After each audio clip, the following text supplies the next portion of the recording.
Super Mario Bros. The legend, the game, the juggernaut that cemented Nintendo as a force to be reckoned with. And with great success, of course, comes a metric ton of ports. And you know what that means, right? Yep, time to play them all and see which is the worst and which is the best. Let's go! I'm a lonely Goomba, stuck between two pipes. Well, guess I'll keep on gaming for the rest of my life. First up, we're going back to 1985, back to where it all began. The original NES release is the blueprint, the foundation, the sacred text of platformers. Granted, each region's version is slightly different. There's some bug fixes here, some speed differences there, but fundamentally, they're the same game. So, for the sake of my sanity, we're lumping them all together. And well, it's Super Mario Bros. Well, what more is there to say? Even today, it plays like a dream. 8 worlds, 4 levels each. I mean, it's got more meat on its bones than most games at the time. But what makes it work so well? Well, 3 things really. 1, speedrunning potential.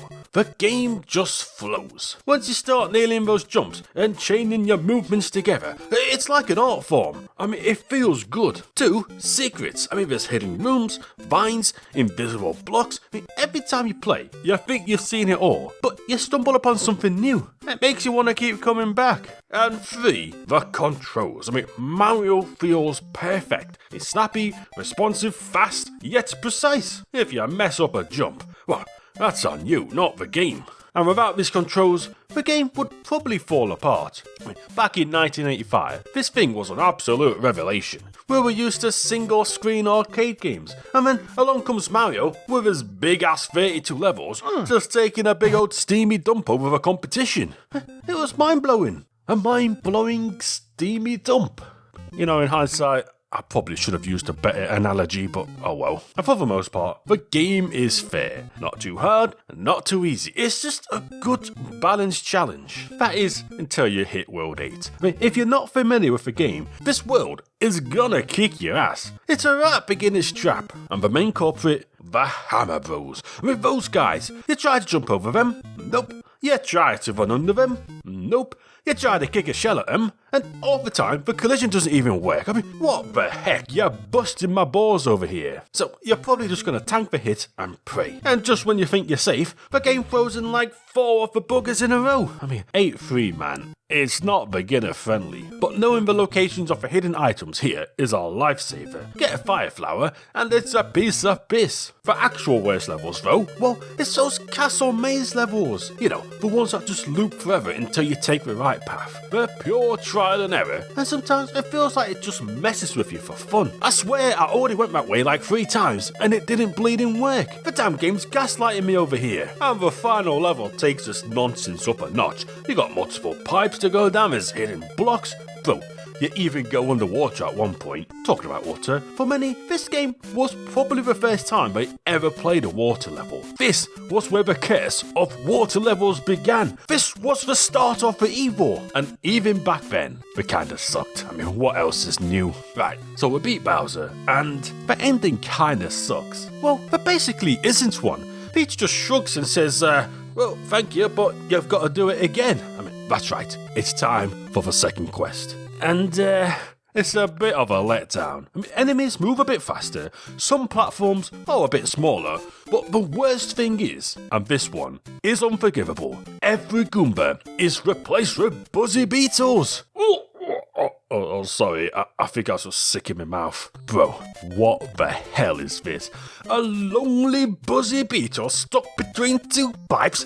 Don't be ridiculous. That's a hate crime. That's Goomba erasure, and I won't stand for it. But don't worry, we could just skip most of it and beat the game in like less than 10 minutes. Because here's the thing about Super Mario Bros., right? There's basically 2 completely different experiences within the same game. There's the play through every level in order game, or there's a much more popular approach where you just go to the secret world rooms and skip out the entire bleeding game. And let's be honest, I think most people just instinctively do that at this point.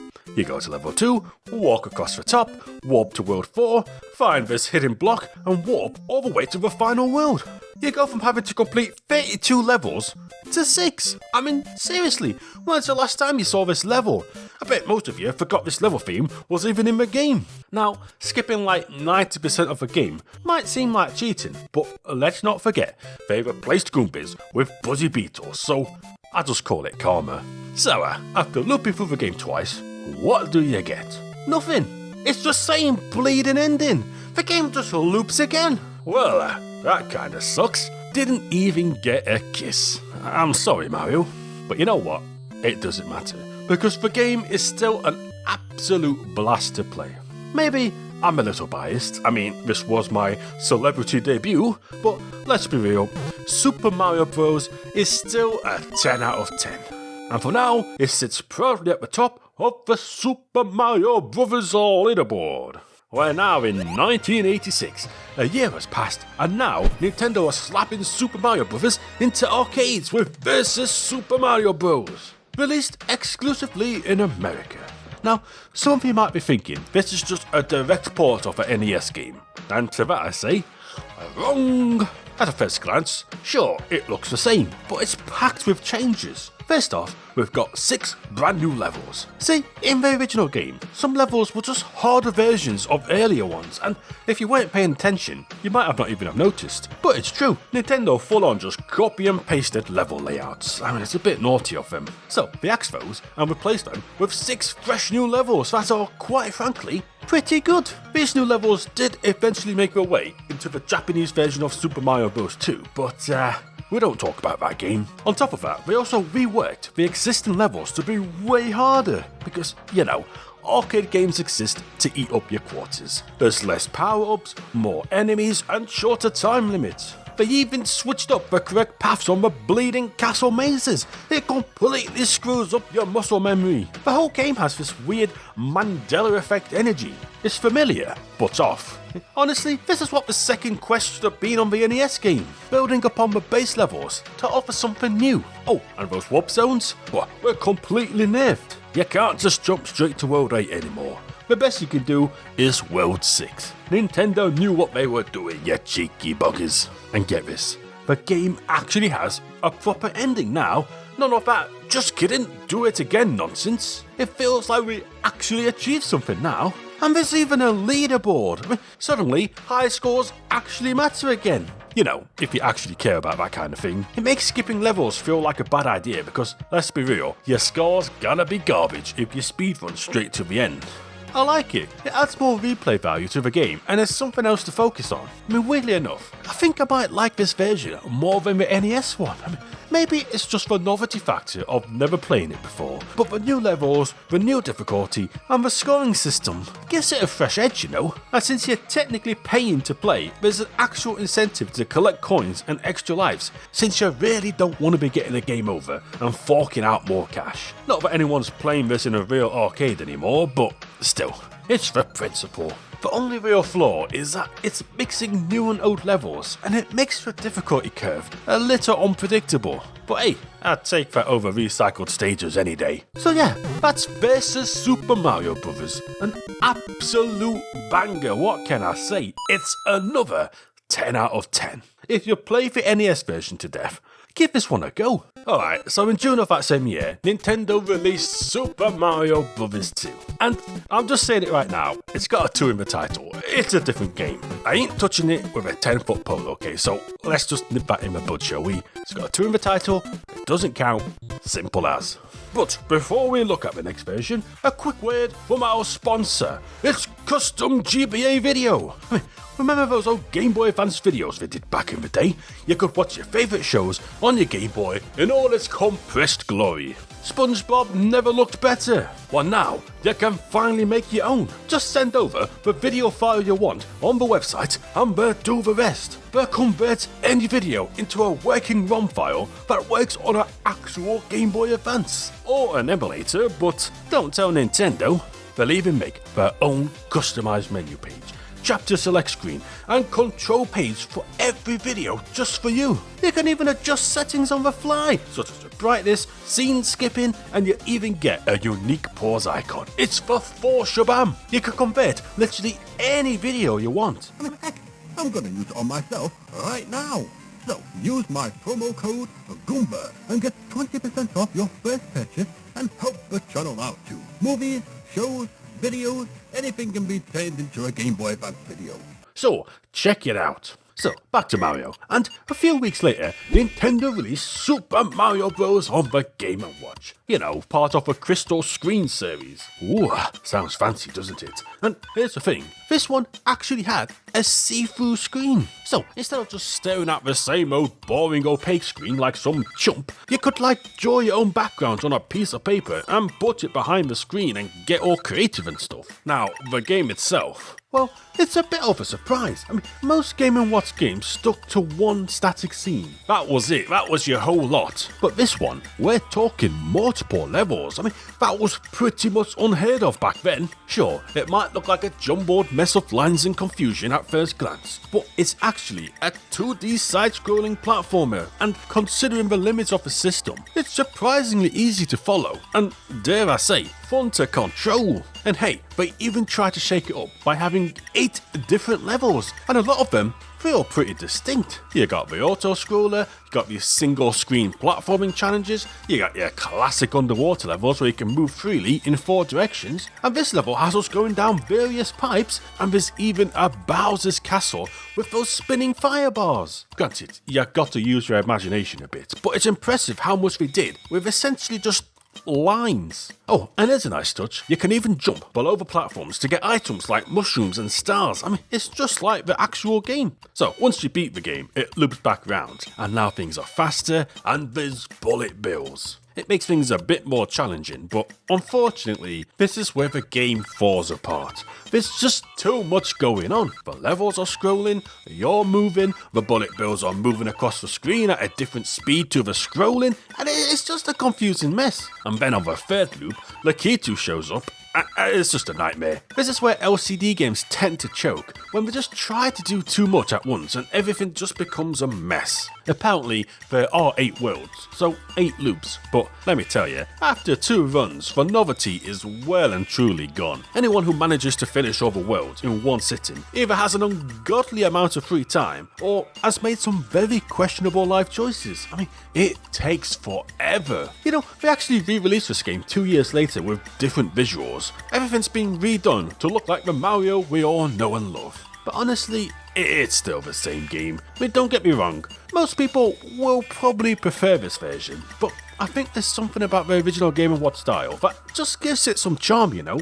I mean, look at this little guy, he is adorable. So honestly, I prefer the original version, but regardless, I can only give this a 5 out of 10. It's not even in the same league as, say, the Mario Bros. Game & Watch. Now that is a classic. Next version then, and it's All Night Nippon Super Mario Bros. I mean, if you've got a nip on all night, might want to turn the heating on, you know? But hold up a minute, what the heck even is this? Who are these people? Well, it turns out this was a promotional game for a Japanese radio show called All Night Nippon, which, believe it or not, is still airing today. I guess these guys are the hosts. I mean, maybe you know some of them, but I don't. And the game itself, and no, what have they done to the Goombas? I thought the Buzzy Beetles were bad, but this, a lonely human head with sunglasses stuck between 2 pipes? Now that's just silly. Besides, sunglasses at night, I mean, that's just peak douchebag.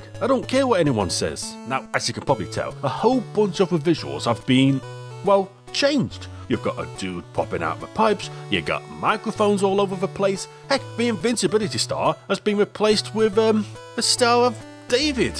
I don't even know what to say to that. Well, here's the thing. Most of the enemies are the same as the original. It's a bit disappointing. I mean, they didn't even change Bowser. Honestly, it feels like they put all the effort into replacing the Toads with various radio hosts, which I'm sure this would have been way cooler if I actually knew who any of these people were. But anyway, what else is different? Well, All Night Nippon borrows heavily from the Super Mario Bros. 2 in Japan, also known as the Lost Levels. You know, the one I'm not going to play. The clouds now have eyes, the bushes have eyes, heck, even the mushrooms have eyes. I mean, does anything else have eyes I should know about? They also replaced the iconic floor pattern with dirt. I mean, I know it's just ground, but it's a bit of a downgrade. You can also play as Luigi in this version, and whilst he can jump higher than Mario, he skids around like someone stapled banana peels to his shoe or something. I hate playing as this guy. I mean, just stand still.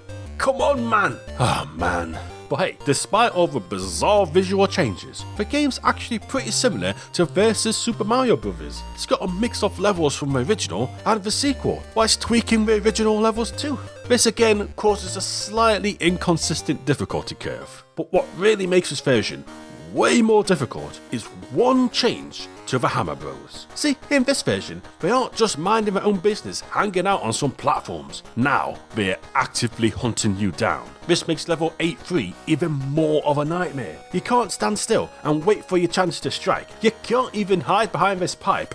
They will find you. And even worse, they removed the hidden item blocks so you can't even get a fire flower. I mean, 8-3 was tough before, but now it's a complete and utter nightmare. It's one of the hardest damn levels I've played in a Mario game. But that's nothing compared to level 8-4. Oh man, level 8-4. It's taken from the bleeding Lost Levels, and it's like a slap in the face. Multiple paths, tricky jumps, 2 Bowsers. I mean, that's right, 2 Bowsers. And get a game over, and guess what? You got to start the whole world over again. I mean, seriously, these 2 levels, I swear it took longer to finish than the rest of the game combined. It's rough. But alas, I did it. We go into the store and get a nice little ending. We got this Japanese looking princess, I mean, maybe it's Peach, and we're surrounded by a bunch of people we don't know. Sounds like a good night if you ask me, but well, there is a problem. See, the game actually has 4 bonus worlds, but guess how you unlock them? That's right, you have to play through the whole bleeding game 8 times. 8 bleeding times. I gotta do that bloody Hammer Bros level 7 more times? You'd have to be a complete madman to do that. You'd have to have absolutely no life, no responsibility, no life prospects at all to commit so much time to something so meaningless. Right, so anyway, I beat the game 8 times, and honestly, not to toot my own horn, but I got ungodly good at this game. Like, I'm blasting through it. By the end, I was beating the game in under 10 minutes, but I did it. So, if you hold the A button and press start on the title screen, after beating it 8 times, we get to play World A.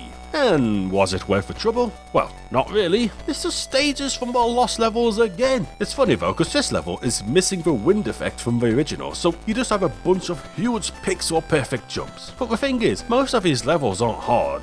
They're just weird. The layouts are all funky with the occasional difficulty spike. It's just weird that All Night Nippon Super Mario Bros. Even has these bonus worlds. Like, only 3,000 copies of this game ever existed. How many people even got to play these levels? Who even knew they existed? I feel like I'm one of the few people in the entire bleeding world who bothered to do this. So that's it. All Night Nippon Super Mario Bros. I mean, like Super Mario Bros. Versus, it's good. It's a nice mixture of the 2 games. Only this one has 4 more worlds. I just wish they were easier to unlock. As it is, I really did enjoy this game, even if they did replace Goombas. But I feel like the difficulty curve is just all over the place. You'll be playing pretty standard Mario levels, and then World 8 comes along, and it's not just a difficulty curve, it's a flat out wall. I don't think much thought went into the level selection really, it's all over the place. But still, it's another high scorer with a 9 out of 10. Alright, next up, we've got Super Mario Bros. Special, which hit the shelves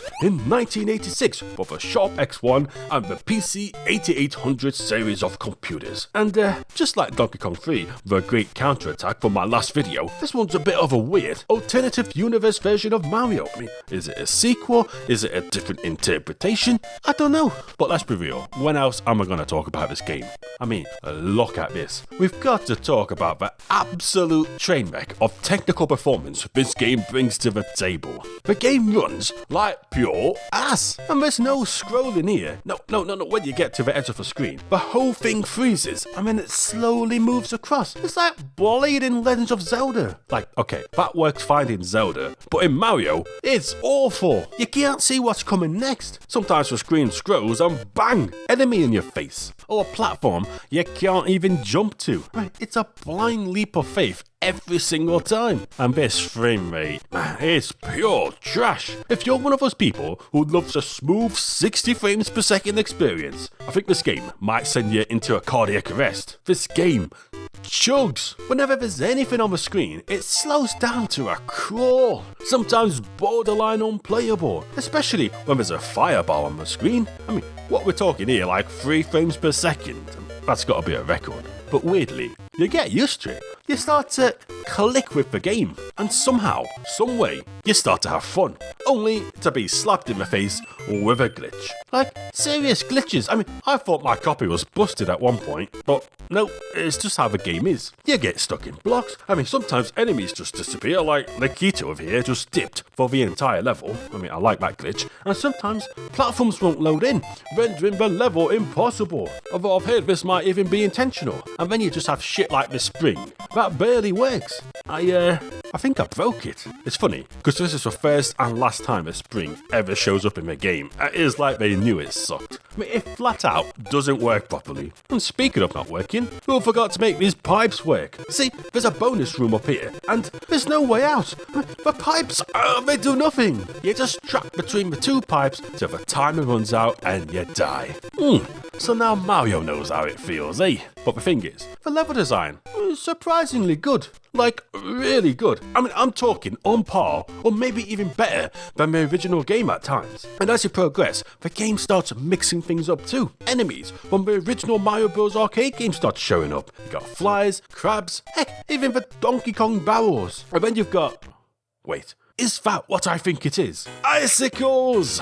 They actually added icicles into the game! Instant 10 out of 10. I'm not even kidding. And just when things gonna get any more exciting, they introduce new power-ups. You get the hammer from Donkey Kong and the wing that lets you fly. Well, technically swim through the sky, but whatever, it's the same thing. There's a couple more too, but here's the thing, they're rare as hell. These things are hidden in invisible blocks, so you're probably never even gonna see them. And when you do, they're completely pointless. The level design doesn't use these in any interesting ways, so it's just wasted potential. But yeah, it's around World 4 when things start to pick up and levels get more creative. It combines various level themes together to make something new, and it's oddly refreshing. 1 minute you're underwater, then you're on a bridge, then you're on some mushrooms, only for the level to return back to the standard overworld. It's like a Super Mario remix or something, and it's fascinating. But, well, just don't get a game over, because it's all the way back to the start of a game. No continues, nothing. I didn't even find a single level skip.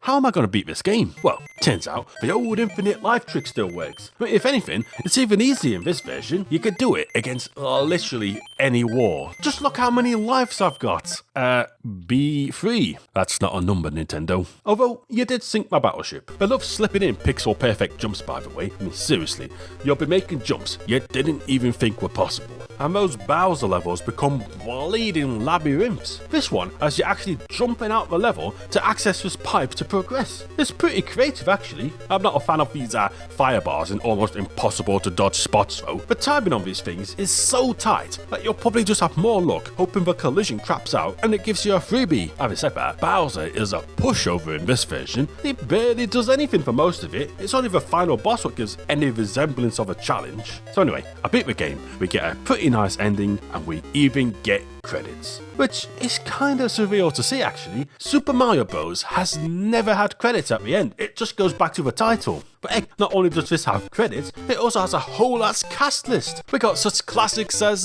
Hummer Bros and Killer. I mean, classic Mario characters. The game then teases us about those secret items I mentioned. I mean, that's how rare these things are. The game bleeding taunts you about it. And that's the game. I mean, look, I've no doubt getting something like this working on a Sharp X1 was a technical marvel. And the level design is surprisingly good, but none of that matters when it plays like complete and utter ass. It's so slow, and the lack of scrolling results in so many deaths. Besides the last world, the game isn't particularly difficult, but you'll still die a ton due to the jank. Like, the simple task of jumping on a Goomba becomes a matter of life and death. It's just truly miserable to actually play this thing. I see the ambition, I appreciate the vision, it's still bad. It's a 3 out of 10. But I didn't forget about the PC88 version, and it's even worse. They're working with about 4 colours here, so everything looks really funky. They tried their best with what they had, but ultimately it resulted in these Koopa Troopers having bloodshot eyes. It's like I'm in a bleeding Mario creepypasta over here. But the real issue here is the scrolling. Again, there's no scrolling. Instead, the screen flat out turns black for a long time, and it loads the next area every single screen. I thought the other version was bad, but this is unplayable. You can't even see what's coming ahead at all now. I mean, there's just no time to react at all. You just need to know. But now this version is straight up unplayable. It runs even worse, it looks worse, and the loading is a cruel joke. The level design and everything is the same, and it's still good, but none of that matters because ain't no one with any self-worth gonna play this game past the first world. This is bad, guys. Real bad. I mean, I'm giving this a 1 out of 10. It's one of the worst things I've ever played. Super Mario Bros. Special. I mean, it's special, alright, but probably not in the way they intended. To be honest, if you ever want to play this game, just play the fan-made NES version. It's basically perfect. It's what the whole game should have been from the start. But anyway, on to the next game, and it's the Now Sonic Super Mario Bros. Wristwatch. Now granted, this shit is rare. It goes for like $500, so my options were limited. But by some miracle, I did manage to play it. And I wish I didn't. And no, those aren't my hands. So shout out to Martin Stevenson for the footage. I mean, you ever tried recording a watch game? It's not easy. So basically, you move along the level, dodging stuff. You press the left button to move forward and the up button to jump. You also need to press both buttons at the same time to jump forward, which is a bit awkward, but necessary. And when you make it to the second floor, you'd think you'd have to press the right button to move right. But nope, still gotta press left. Left to go right. There's nothing confusing about that. Just make sure you don't get hit by these, Goombas? Obvious Goombas? Looks like a Goomba wearing a feckin' clan hood. I mean, what the fuck is that? And as you go on, bullet bills show up too, which restricts your movement. But, let's be real, you won't be getting that far anyway. I mean, according to the instruction book, piranha plants are supposed to show up later, but you won't ever see them either. I doubt anyone's ever got that far. I mean, they're probably just making it up. I mean, who's gonna prove them wrong? Anyway, what you're supposed to do is wait for this star to appear. You grab it, which makes a platform appear at the top, and then you go up and jump over Bowser, who, by the way, can still kill you even though you've got the star. Yeah, this isn't your usual invincibility star. It's just a platform star. Not nearly as exciting, is it? Honestly, half the time, it's impossible to tell what's going on up here. You get to the top, and either Bowser hits you, or you miss the jump and die. Good luck figuring out what you did wrong. The only decent thing about this game really is that it highlights how much better Nintendo's Game & Watch titles were. I mean, this is almost unplayable. It's confusing, it's frustrating, and even once you do figure it out, it's just boring. The whole thing just boils down to timing the platform at the top, and that's it. Nothing else is really a threat. You get to the top in like 5 seconds, try to figure out the timing, and that's it. That's the whole game. I mean, it's a 2 out of 10. I'm gonna give it an extra point because it's a watch. And if I was a kid, I think that'd be pretty neat. I mean, playing a bit of Mario in the classroom in secret sounds like fun to me. But it still sucks. Next game then, and we've got Nintendo World Championships 1990. And if you thought that watch was expensive, hold on to your wallets, because this game has sold for a whopping $200,000. Bro, it's a cart with a crudely cut out sticker on it. I think you got ripped off. I'm sorry. Now obviously this isn't a Mario game, but it does have Super Mario Bros. In it, so let's take a quick look. See, the game has various challenges from various NES games. The first one being Mario. You got to be the fastest to get 50 coins. And the stakes are high. Quick! Do you run through the game as fast as possible looking for coin blocks? Or do you go down this pipe, get 20 coins, and then keep killing yourself over and over to abuse the checkpoints to get a bunch of coins from this block? Yeah, that way is much faster. But I feel like if I tried that move in front of an audience, I'm pretty sure I'd get booed off the stage. But hey, you've got to do what you gotta do to win, right? Anyway, I can't really give this game a score, but I thought I'd show it off anyway. Right, next game, and we're upgrading to the Super Nintendo. It's like the normal Nintendo, but super. And we're checking out Super Mario All-Stars, released in 1993. Now this game is a collection of all the NES games, but remade in glorious 16 bits. We got Super Mario Bros, we got Super Mario Bros 2, we got Super Mario Bros 3, and we got, nope, not playing it. Anyway, this remake is pretty awesome. Gameplay wise, it's mostly identical. Granted, there's probably some small differences and purists will probably hate it, but I think it plays perfectly regardless. But the improvements mostly come from the presentation, and they did a good job. You got more level themes, bonus rooms have a big old Mario in the background with some cool music. I mean heck, even Bowser has his own boss theme now. I just think the overall improvements add to the atmosphere. I mean, I love these snow levels, and the final Bowser level has thunder crackling in the background and a bunch of statues. It's great, really adds to the experience. Kicking shells into Hammer Bros works every time now too. I mean, maybe that's just a me problem,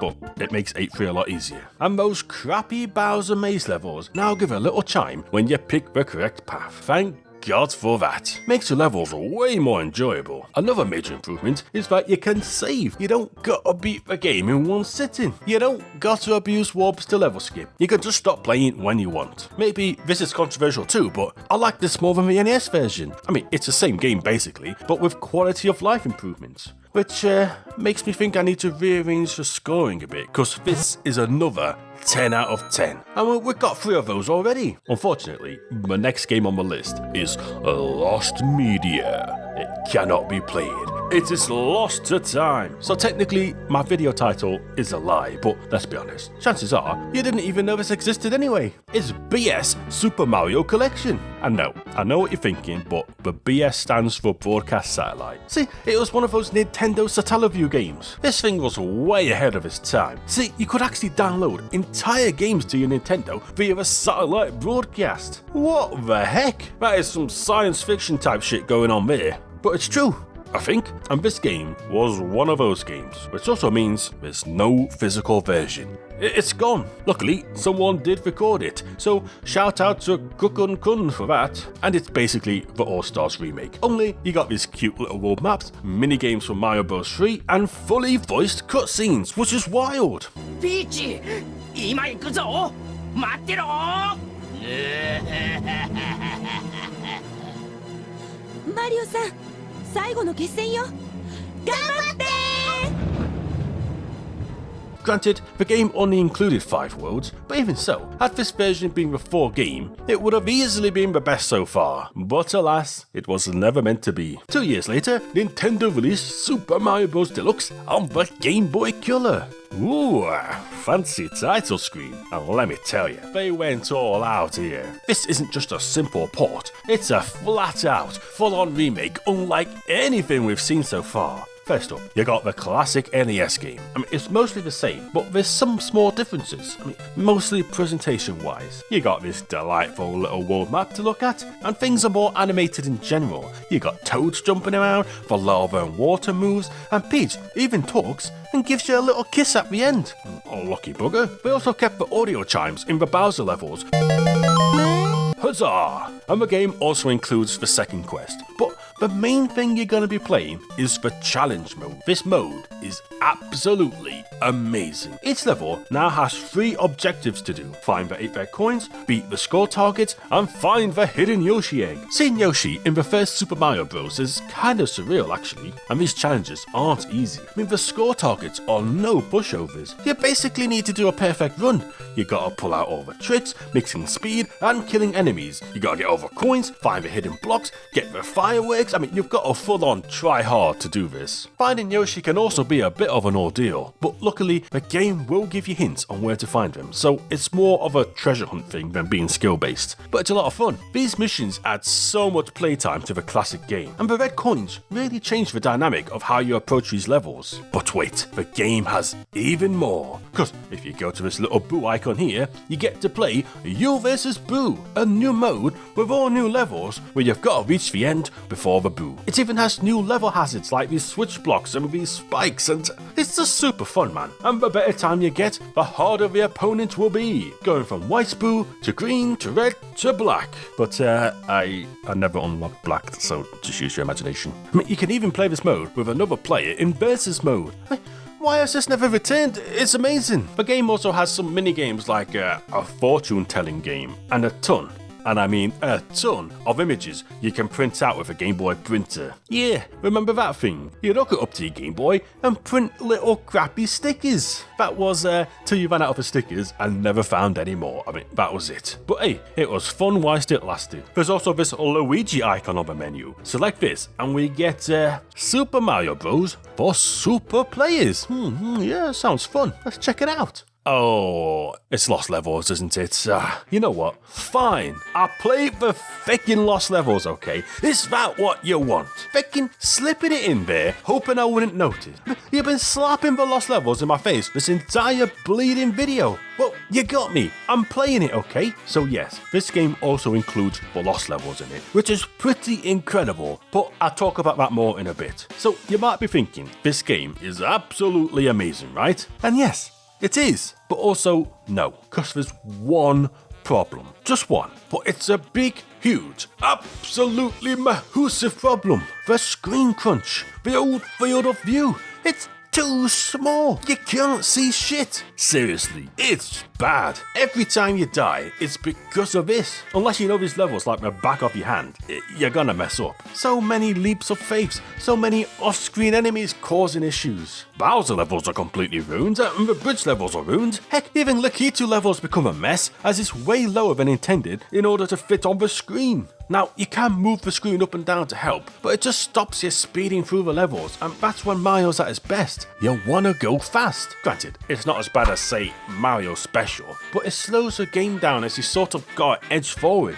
I mean, sometimes you can't even see what's below you at all. It's just frustrating, and when you're hunting for red coins, it's even worse, as you'll often run past them without even realising it's off screen. It's a shame, because otherwise this is, by far, not even close, the best version of the game so far. No question about it. But that screen crunch, man, it's unforgivable. I wish I could give this a 10, but I can only give it an 8. Maybe one day someone will remake it, but till now, nah. So right, anyway, it's time to check out the Bladen Lost Levels, also known as Super Mario Bros. 2 in Japan, also known as Super Mario Bros. For super players. Now look, this game is infamous for being incredibly difficult. So difficult, in fact, that Nintendo thought it was too difficult for our feeble minds to comprehend and only released it in Japan. Ah yes, the soft bigotry of low expectations. But is the game too difficult? Well, honestly, no, it's really not that hard. Now yes, as a kid, this was probably far too difficult, but for a seasoned platformer fan, it's honestly not that bad. The game gives you a ton of opportunities for extra lives, and you have infinite continues for each world, so you can just keep trying. I was blasting through this game no problem, till like World 7. I mean, World 7 and 8 are a bit of a nightmare, I'm not gonna lie. And I think all the negative aspects people think about this game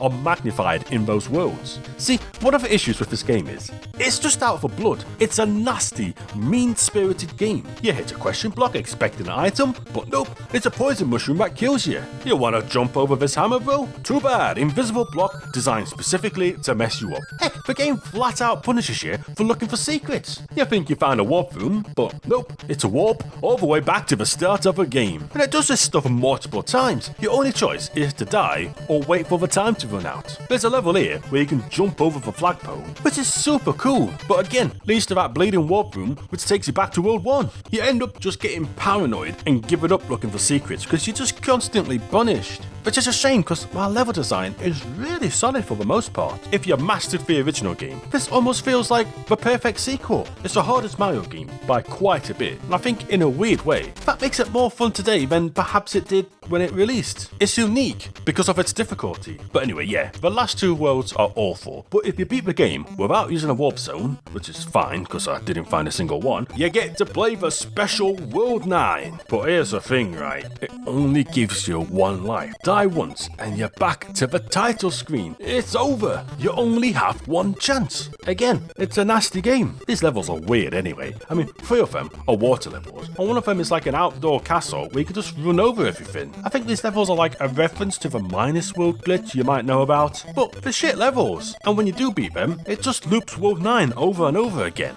It's a bit strange, but that's not all, because just like All Night Nippon, if you beat the bleeding game 8 times, you get 4 bonus worlds. But, I mean, I'm not doing that again. I mean, for real this time. I'm not doing it. There's no way. There's just no point in putting myself through that. And I'll tell you why in a minute. Because see, this game is also in the All-Stars collection. And, oh boy, it's a lot better. First up, you can continue on the exact level you get a game over on, which basically alleviates almost all of the frustration. And you can play the 4 bonus worlds without beating the game 8 times. I mean, thank fuck for that. Why did you think that was an okay thing to do in the first place? And finally, we got the Super Mario Bros. Deluxe version. Now, don't get me wrong, it's incredibly cool that this game includes this, as it essentially doubles the content. But this is the worst version. I mean, screen crunch is yet again a consistent issue, but the wind effect in some levels is missing too. And the biggest problem is that Mario doesn't bounce off enemies high enough, making some parts a right pain in the ass. See, in the Lost levels, they changed it so Mario bounces way higher off the enemies, allowing you to bounce across huge gaps and chain bounces together. I mean, it was cool, and it was basically mandatory, but that doesn't work here, so the level design just falls apart. It makes some parts a right ball ache. And the game doesn't even have a bonus worlds. So honestly, there's just no reason to ever play this version. So there, I played for Lost levels, and it's not nearly as bullshit as its reputation would suggest. I mean, it's not even that hard, and outside of a few levels, most of it's pretty fair. You just had a skill issue, I'm sorry. But anyway, I'm giving this a 7 out of 10. Just make sure you play the All-Stars version. I mean, you'll thank me later. We're jumping ahead now, all the way to 2004, with the classic NES series on the Game Boy Advance. See, this was a series of games where they took the old NES games, slapped them on the GBA, and overpriced the heck out of it. And people ate it up. So this game is essentially the same as the NES one, only something ain't right. See, in order to fit everything on a single screen, they have to squish everything down. But in doing so, the game looks bleeding terrible. Mario's lost his neck for one, and his face is like constantly morphing and everything just looks awful. It's not a good looking conversion at all. But worse yet, I mean, I don't know if I'm tripping, but the aspect ratio seems to mess up with the gameplay too. I thought maybe it was just me, maybe it was just a skill issue, so I went back to the NES one, and no, the Game Boy Advance port, it controls worse, I swear. It's less responsive, and it just doesn't feel good. Like, I understand why they squished it, otherwise we would have another deluxe situation on our hands, but this is almost worse. Super Mario Bros. Just wasn't meant to be on the Game Boy, it seems. And as it is, this is probably the worst way to experience the original game, which is wild to say, because it is basically just the original game, just worse in every single conceivable way. But hey, at least it's portable, I guess. I mean, I'm sorry Mario, but this is a 6 out of 10. I mean, nah, screw it, it's a 5. There's just no reason to ever play this version. Right, so we're just gonna blast through the next 2 versions, okay? So in 2010, Nintendo released a modified version of the NES game. The only difference was the question block was replaced with the number 25. That's it, that's the game, and there's no point rating it. 2014 included an NES Remix 2 on the Wii U was Super Luigi Bros. This is a mirrored version of the classic game, only you play as Luigi, and he has a higher jump from the Lost levels. Although no banana shoes this time, I mean thank God. The only real difference really is that Mario is stood here at the end. Bro, even in Luigi's own game, Mario is beating him to the punch. You couldn't even let Luigi have his own moment. That Mario is an absolute bastard. Other than that, it's basically the same game. Playing it mirrored is kind of fun, and it messes with your head a bit, but I don't know. It's an 8 out of 10, it's good. We then got Speed Mario Bros, included in Ultimate NES Remix on the 3DS. And besides the new title screen, it's just Super Mario Bros, but double the speed. It's a fun little novelty, and it's pretty difficult, but after a few minutes, you'd probably just want to play at normal speed, to be honest, so 6 out of 10. But well, it's been a long journey, and if you're still here, I appreciate it. But before we look at the final version of Super Mario Bros, figured I'd take a quick look at the WarioWare microgames, or more so, the one in Twisted, because this shit is cool. See, it's a full-on recreation of Super Mario Bros, only you rotate your Game Boy to move, and it's bleeding awesome. They went all out with this, making 3 levels, each with their own theme, ending with Bowser's Castle. I mean, I don't know, I just thought it was cool. It controls great, and I kinda wish they did the entire game. But ladies and gentlemen, it is time for the final version of Super Mario Bros. And yet again, it's basically lost media, but this time, it's recent.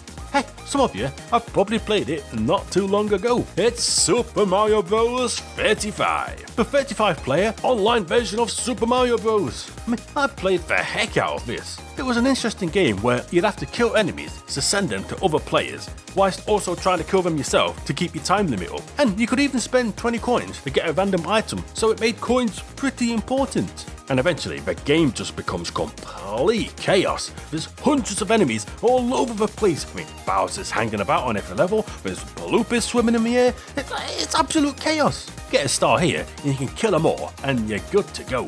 It's all about killing enemies, basically, and being the last one to survive. I tend to find just playing it safe and taking it slow work better than rushing through the levels. You want to hoard a ton of coins, and then spend them on stars when things get chaotic, and just send a million enemies over to someone at once. It worked every time. I mean, the game was a lot of fun, if not a bit shallow. And it did keep reusing the same levels over and over again, so it did get a little bit repetitive. But sadly, the game was only for a limited time, and after 6 months, it was taken down. Gone forever. I had a lot of fun with this, but really, it's just a distant memory now. But as it is, I give it a 7 out of 10. And that's it. Every single version of Super Mario Bros. That took a long time, and we played a lot of Mario, but it's time to finally check out the old Super Mario Bros. Leaderboard. And you guessed it, time to see which is the worst and which is the best. Let's go. At number 14 is Super Mario Bros. Special on the PC-88 with a 1 out of 10. Number 13 is the Now Sonic Watch with a 2 out of 10. Number 12 is Super Mario Bros. Special on the Sharp X1 with a 3 out of 10. Number 11 is the Game & Watch with a 5. At number 10 is the classic NES Game Boy Advance version with another 5 out of 10. Number 9 is Speed Super Mario Bros. With a 6 out of 10. Number 8 is Super Mario Bros. 35 with a 7. And at number 7 is Lost Levels with a 7. It's a bit confusing. And number 6 is Super Luigi Bros. With an 8 out of 10. And now we're in the top 5 with Super Mario Bros. Deluxe with an 8 out of 10. Followed by All Night Nippon Super Mario Bros. With a solid 9 out of 10. At number 3 is the original NES version with a 10 out of 10. And at number 2, beating that one, is Super Mario All-Stars. And at number 1, which is a bit of a surprise, is Versus Super Mario Bros. With a 10 out of 10. It's like the NES version, but a bit better. And that's it. Thanks for watching, everyone. And hey, why not check out one of these versions yourself? But as for me, well, I never want to play Super Mario Bros. Again. Jesus Christ, that was a lot of Mario. Man, I feel like I need to repent for all those Goombas I killed. I mean, it's got to be thousands. But till next time, peace.